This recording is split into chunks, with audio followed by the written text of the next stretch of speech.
ทักทายสบายดีและสวัสดีพ่อแม่พี่น้องพี่ป้าน้าอาคุณลุงคุณป้าคุณน้าคุณนายมื้อนี้ก็สิพาทุกคน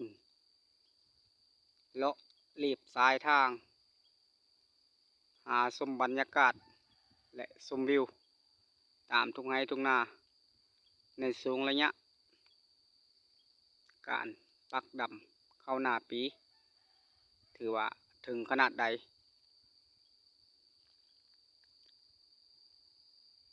แล้วหรือยัง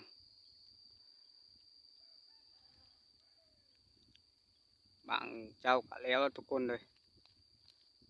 ถือว่าบรรยากาศก็ประมาณนี้กับสายลมมืดฟ้ามืดฝนทุกคนถือว่าไปตามสายทางทุกคนเลยเปลี่ยนบรรยากาศเราเลยไปทำกันทุกคนอย่าลืมติดตามให้เด้อทุกคน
มันน่ะเนาะ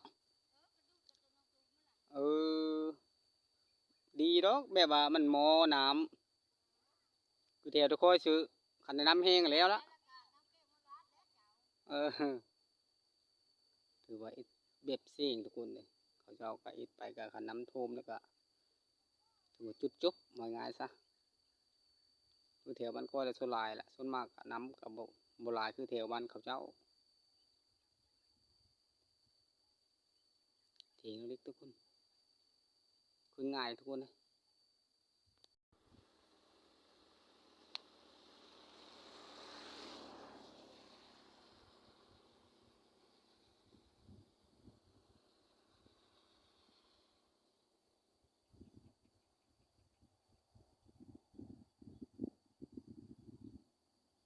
หนองนี่ป่าเยอะทุกคนเลย